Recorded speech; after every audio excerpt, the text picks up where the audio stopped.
하나님께서 오늘 우리에게 주시는 말씀 신약 로마서 12장 1절과 2절 말씀입니다.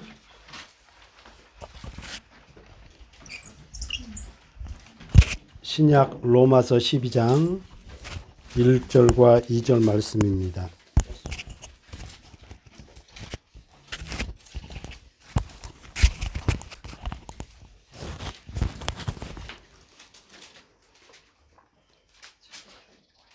오늘 주신 말씀 로마서 12장 1절과 2절 말씀입니다. 신약 256쪽 되겠습니다. 저와 여러분이 다 같이 한 목소리로 합독하도록 하겠습니다. 시작. 그러므로 형제들아 내가 하나님의 모든 자비하심으로 너희를 권하노니 너희 몸을 하나님이 기뻐하시는 거룩한 산 제물로 드리라. 이는 너희가 드릴 영적 예배니라. 너희는 이 세대를 본받지 말고 오직 마음을 새롭게 함으로 변화를 받아 하나님의 선하시고 기뻐하시고 온전하신 뜻이 무엇인지 분별하도록 하라. 아멘.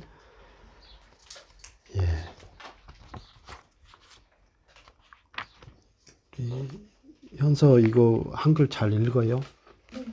그러면 현서가 다시 한번 읽어봐요. 큰 목소리로. 자, 시작.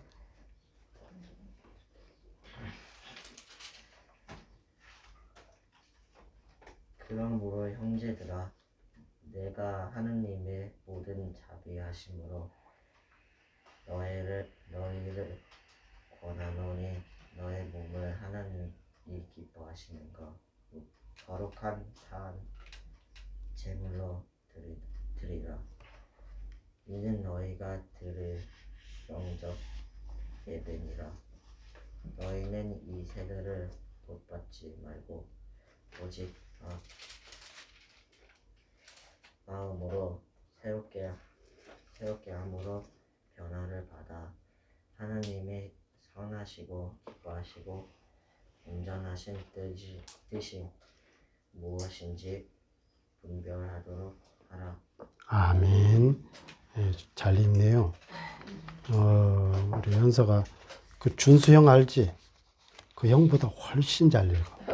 그 형도 교회를 다녀서 그나마 한글을 전혀 몰랐는데 한글을 알기 시작해서 읽었는데 읽으면 거의 초등학교 1학년 수준이었어요. 따듬따듬 발음도 띄어쓰기도 안 되고 했는데 현서는 엄청 잘 읽는 거예요. 오늘 하나님께서 우리에게 주시는 말씀 로마서 12장 1절과 2절 말씀. 하나님의 의가 어떻게 실현되는가, 어떻게 내 안에서 나타나는가에 대한 말씀입니다. 우리가 산상수훈을 지금 계속 하고 있는데 지난 2023년 12월 첫째 주 산상설교한 이후에 다시 이제 연결되는 말씀이에요. 벌써 한 달이 지났습니다. 그래서 예수님이 오시는 성탄에 맞이해서 그에 맞는 말씀과 새해에 대한 말씀으로 잠시 다른 부분으로 나갔지만 그때의 산상설교를 했을 때의 마지막 내용이 이 로마서의 말씀이었어요. 제가 산상설교하다 로마서 이 말씀을 해야, 왜냐하면 로마서는 이 내용을 한마디로 함축한다면 하나님의 의에 대한 말씀이에요. 그래서 너희가 믿음으로 의롭게 된다는 말씀. 우리 모두는 죄인이기 때문에 그 죄의 싹은 사망이고 우리는 해 아래서 다 죄인 된 것을 말씀하시지만 결국 예수 그리스도의 의로 말미암아 우리가 하나님의 자녀가 된다는 말씀이 로마서예요. 그래서 오늘 이 로마서의 말씀을 다시 한번 드리려고 합니다. 기억하시겠지만요, 우리는 지금 그 예수님이 말씀하시는 그 바리새인들과 서기관들이 가진 그 의보다 더 나은 하나님의 의, 예수 그리스도 안에 있는 그 하나님의 의에 대해서 이 산상설교의 말씀을 계속 살펴보고 있는 중입니다. 예수 안에 있는 이 하나님의 의, 하나님을 사랑하고 이웃을 사랑하는 일, 그 의.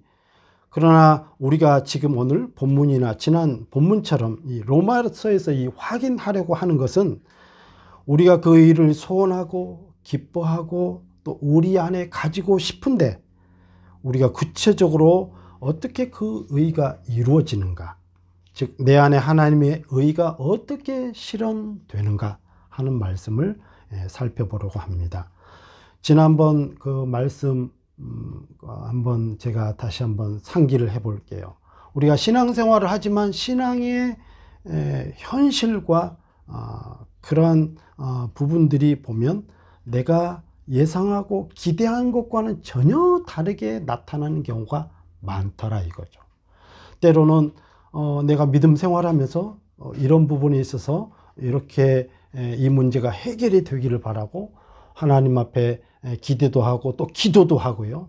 그렇지만 때로는 그 응답이 전혀 이루어지지도 않고 내 삶에 있어서 더 인내해야 되고 더 고난이 오고 환난이 오는 그러한 일들이 많다고 말씀을 드렸습니다.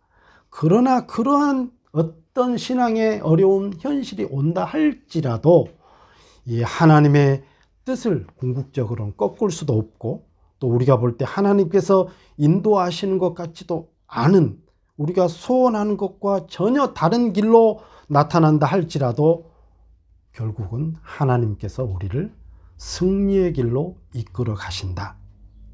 그러한 승리의 길로 우리를 이끌어 가실 수밖에 없다. 하나님의 인도하심은 나의 신앙의 현실보다도 훨씬 더 크다 하는 말씀을 드렸습니다. 그러면 이제 그 현실이 이제는 구체적으로 어떻게 일하는가 오늘 확인해 보려고 합니다. 12장 1절을 제가 다시 한번 읽어보겠습니다. 그러므로 형제들아 내가 하나님의 모든 자비하심으로 너희를 권하노니 너희 몸을 하나님이 기뻐하시는 거룩한 산 제물로 드리라. 이는 너희가 드릴 영적 예배니라. 제가 반복해서 말씀드린 게 몸입니다. 오늘 10시에 우리가 모여서 신앙교육하면서 제가 영지주의에 대한 말씀을 잠시 드린 것 기억하시죠? 참석하신 분들 기억하실 거예요. 영지주의는 몸은 관계가 없습니다. 영적인 것만, 신앙적인 것만 중요하고 우리의 몸으로 벌어지고 행동하는 그 모든 일, 뭐 때로는 일하고 공부하든 밥을 먹든 이거 다 육체적인 일이고 몸에 관한 일이기 때문에 이건 죄악된 것이라고 여기는 게 영지주의입니다. 잘못된 신앙이라고 말씀을 드렸어요. 그런데 오늘 성경을 보니까 정말 성경의 내용은 너희 몸을 이렇게 표현하고 있어요.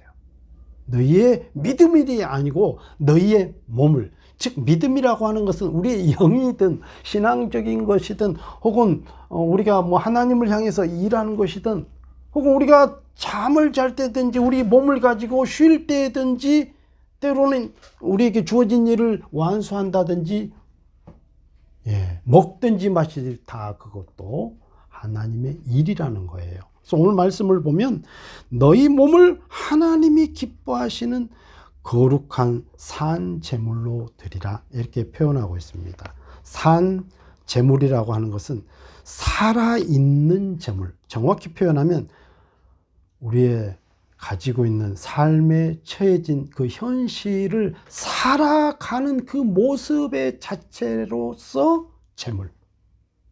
아주 중요한 내용입니다. 내가 하는 일들이 공부입니까? 때로는 내가 휴가를 받아서 가정과 함께하는 행복한 시간입니까? 혹은 내 몸의 건강을 위해서 먹는 시간입니까?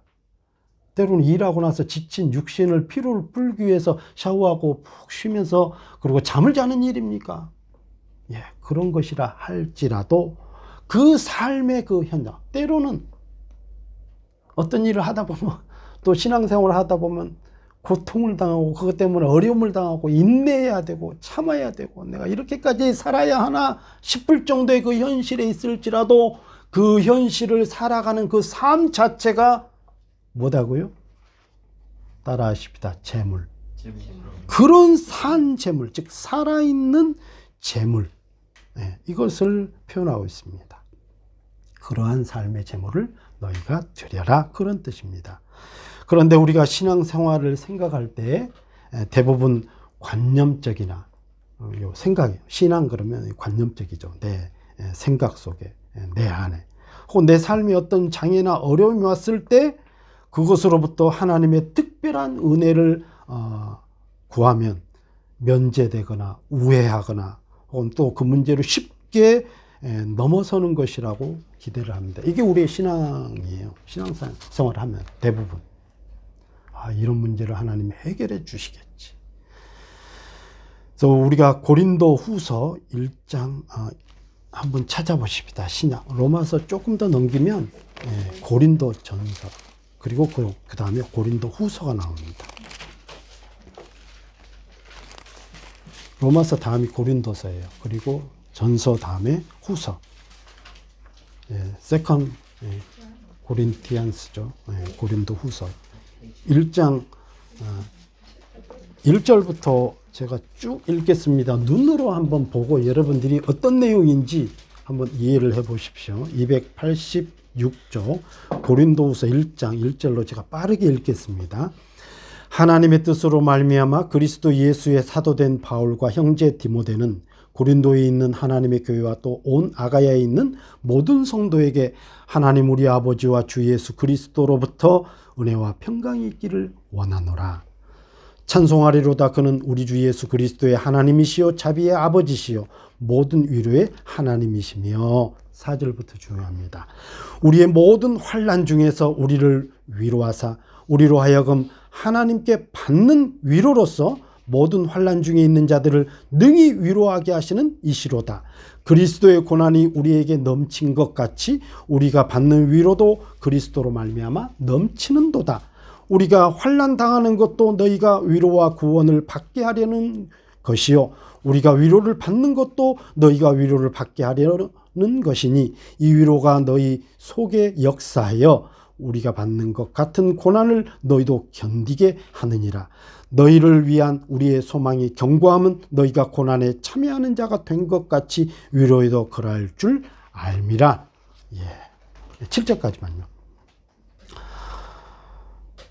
이 사도 바울이 고린도 교인들에게 쓴 편지의 내용, 그래서 1절에서 3절, 4절까지는 안부 인사의 말씀입니다. 그리스도의 은혜와 평강이 너희에게 넘치기를 소원한다 하는 내용이고, 그리고 이제 4절 이하부터 제가 7절, 8절, 9절까지 내용을 보게 되면 그런 내용입니다. 이 고린도 교인, 고난이라고 하는 것이 성도들에게 있어서 당연하다고, 그리고 당연히 여겨지고 있다라고 말씀하고 있는 내용이에요. 제가 다시 한번 볼까요? 4절, 우리의 모든 환난 중에 우리를 위로하사 우리로 하여금 하나님께 받는 위로로서 모든 환난 중에 있는 자들을 능히 위로하게 하시는 이시로다. 우리의 모든 환난 중에, 그냥 환난을 우리가 다 믿음 안에서 받고 있다. 그리스도께서 그 환난 중에 우리를 위로하고 계신다. 그러니까 환난, 그리고 그 뒤에 내용도 고난에 대한 말씀을 하고 있는데, 이 고난, 환난, 어려움 이런 것들은 성도들의 현실에 있어서 당연하게 지금 바울이 기록하고 있는 내용입니다. 신앙이 나빠서 고난을 당한다. 혹은 신앙이 좋으면 그 고난을 면제받는다고 생각하는 것은 오늘 본문의 말씀을 보면, 그리고 성경의 전반적인 내용을 보면 전혀 다른 내용입니다. 우리가 신앙생활하면 고난이 쉽게 해결되겠지, 하나님 앞에 특별 작정 기도하면 해결될 거야, 안 된다는 얘기 아닙니다. 지금 우리가 대다수가 그렇게 기도하고 있어요. 우리의 기복신앙의 끝판왕이라고 볼 수가 있는 거예요. 사실은 여러분, 우리는 신앙생활하면, 기복신앙하면 물질만 추구한다 생각하는데 전혀 그렇지 않습니다. 이런 것도 기복신앙이에요. 그래서 정말 하나님의 의가 정말 내 안에서 가득 넘쳐나고, 그 의로 말미암아 하나님이 영광 받으시는 복된 삶을 우리가 살기를 소망하고 살아가는데, 그 의가 우리의 삶 속에서 어떻게 실현되는가를 지금 제가 설명하고 있는 내용입니다. 이 성경을 통해서. 신앙의 현실을 다시 한번 짚어가는 내용입니다. 바울은 그들에게 너희가 받는 환난은 당연한 것이다. 그 환난을 지금 우리도 받고 있고 나도 받고 있다. 바울은 감옥에 갇혀 있고요. 심지어는 이 바울이 보면 이 7절 말씀 보면 너희를 위한 우리의 소망이 견고하면 너희가 고난에 참여하는 자가 된 것 같이 위로에도 그럴 줄 아미라 형제들아. 8절에 우리가 아시아에서 당한 환난을 너희가 모르기를 원하지 아니하노니 힘에 겹도록 심한 고난을 당하여 살 소망까지 끊어지고 9절 우리는 우리 자신이 사형 선고를 받은 줄 알았으니 이는 우리로 자기를 의지하지 말고 오직 죽은 자를 다시 살리시는 하나님만 의지하게 하십니다. 이게 바울이 당하는 그 현실에 대해서도 지금 이야기하고 있습니다. 내가 너희를 위로하는 것은 나는 환난에서 왜 내가 사도고 사도 중에 사도고 정말 가는 곳곳마다 기도할 때마다 역사가 일어나고 여기도 역사가 일어났네요. 괜찮아요. 그냥 끄고 오셔요. 제 것도 그랬는데요. 뭐. 바울은 내가 사도니까 사도는 얼마나 위대한 하나님의 사역자고 사명자입니까? 정말 기도하면 귀신이 떠나가고 안전뱅이가 일어나고 죽은 자도 살리는 사람이 이 사도 바울이었습니다. 예수님처럼 능력이 나타났다는 거죠. 그런데 이 바울이라고 해서 나는 환난에서 면제되었거나 환난을 넘어섰기 때문에 너희를 위로하는 것이 아니라 동일한 환난을 당한 자이기 때문에 오히려 더 심한 고난과 어려움 속에 있어 봤기 때문에 지금도 그 현상에 있기 때문에 살 소망까지 끊어졌고 사형 선고까지 받았대잖아요. 너희를 위로할 자격이 있다는 거죠. 지금 아까 위로 그럼에도 그런 것 참여하는 자가 된 것 같이 위로에도 그럴 줄 알미라. 바울이 그렇게 표현하고 있어요. 그는 죽음에 선 환난의 상황입니다. 이것은 환난은 당연한 것이고 환난을 당함으로써 환난 당한 자를 위로할 수 있다는 말씀입니다. 어떤 자격 조건 그것을 넘어서요. 환난이라는 것이 어떤 적극적인 이유가 어떤 하나님의 깊으신 뜻이 있구나 하는 것으로 우리를 이끌어가고 있어요. 어려움이 있다 그러면. 모든 성도에게 있는 것이요. 성공적인 신앙인들에게는 없고 실패한 어떤 신앙인들에게만 오는 것이 환난이라면 그것은 어떤 잘잘못을 따져봐야겠지만 성경적인 의도와는 다르다 하는 것을 알아야 된다는 것이 오늘 교훈입니다. 그렇다면 이 어느 성도나 당하는 당연한 그 고난과 환난이 현실이고 또 신앙 인생에 있어서 과정이라면 그 환난이 도대체 뭐며 어떤 의미이고 그 환난이 도대체 우리 신앙생활 현실에 있어서 이 어려움이 어떤 의미로 내게 다가오고 어떤 목적이 있는가 이걸 따져봐야 됩니다. 우선 확인하는 것은 이것입니다. 따라하십시다. 환난은 이상적인 꿈과 거기서부터 끌어낸다 이 말이에요. 우리 이상과 꿈에서 끌어낸다는 것을 우리가 그 환난과 어려움에서 알아야 됩니다. 우리는 기독교 신앙이 신앙이라는 이름으로 힘든 현실을 모면하는 또는 해결하는 방법일 거라고 제일 먼저 기대하고 생각합니다. 우리는 행복을 원합니다. 그리고 평안을 원하고요. 또 형통을 원합니다. 그러나 뜻밖에도 신앙생활은 지금 우리가 기대하는 답을 쉽게 주지 않을 때가 많습니다. 오히려 일반인들이 겪는 어떤 고난과 어떤 어려움보다도 더 큰 고난, 갈등, 때로는 절망, 때로는 실패 이런 것을 맛보게 합니다. 왜입니까? 이것을 확인해야 됩니다. 그 이유는 우리를 쉬운 답으로부터 끌어내기 때문입니다.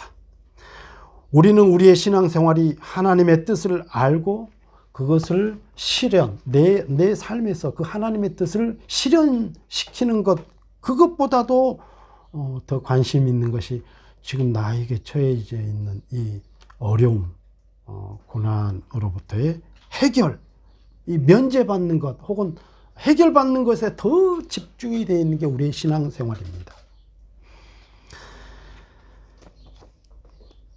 고통을 면하고 아무 근심 없이 갈등 없는 상태를 요구하는 것은 성경이 말씀하시는 이 신자의 목표와는 전혀 다르다는 것이죠.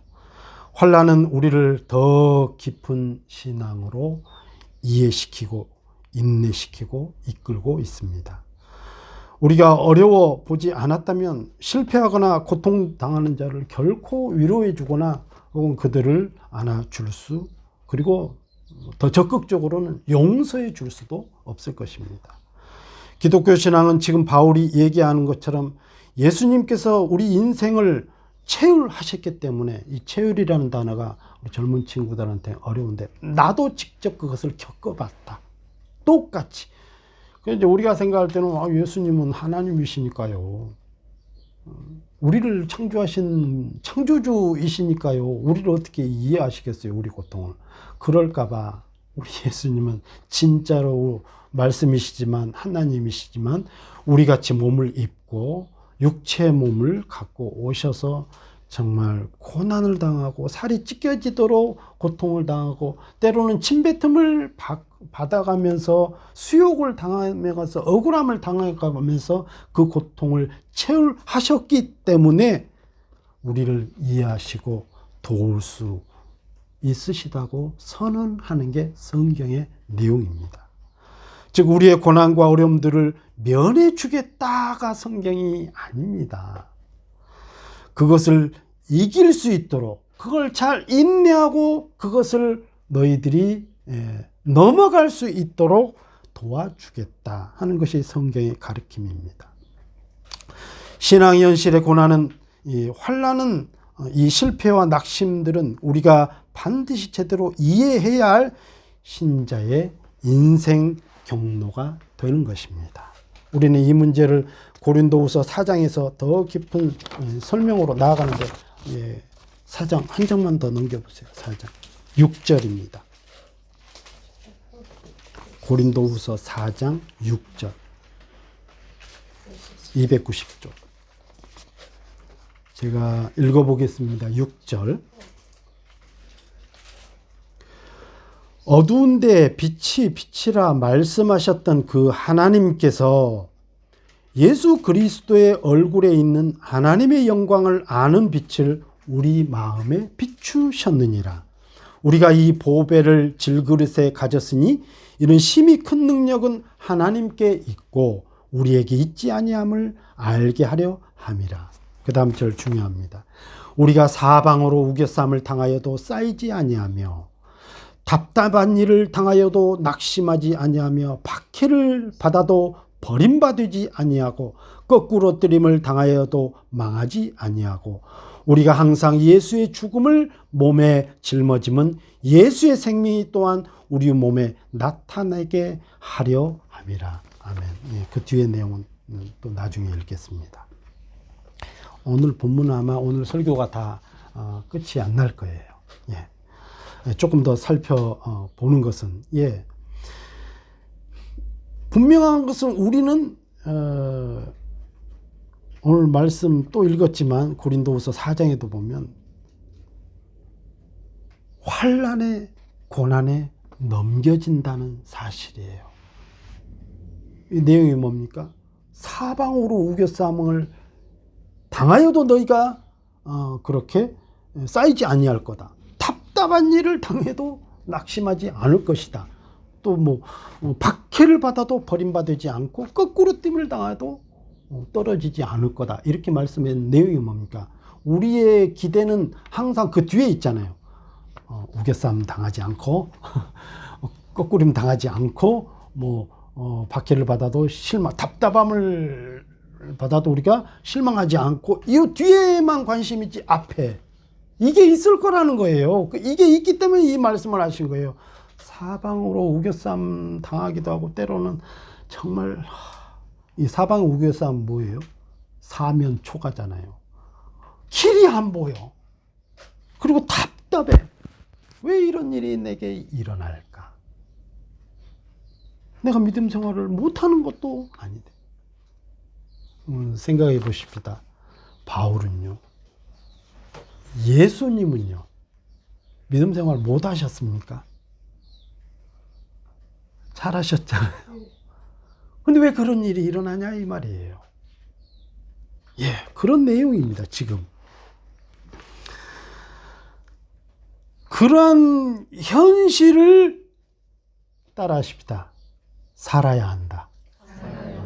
그래서 로마서 12장 1절에 있는 말씀, 너희 몸을 거룩한 산, 즉 살아내야 하는 삶으로서 하나님 앞에 삶을 살아가야 돼. 그게 재물이라는 거예요. 우리 헌금을 잘 준비해 와가지고 드리는 게 재물이고, 혹은 미리 와서 봉사도 하고 끝나고 봉사하는 거, 그게 아니라는 거 아니에요. 내가 주의를 지키고 그게 아니라는 게 아닙니다. 이런 건 네, 잘할 수 있습니다. 진짜 잘해야 될 게 뭐냐면 왜 내가 믿음 생활 잘하는데 이런 일이 내게 일어났느냐는 거예요.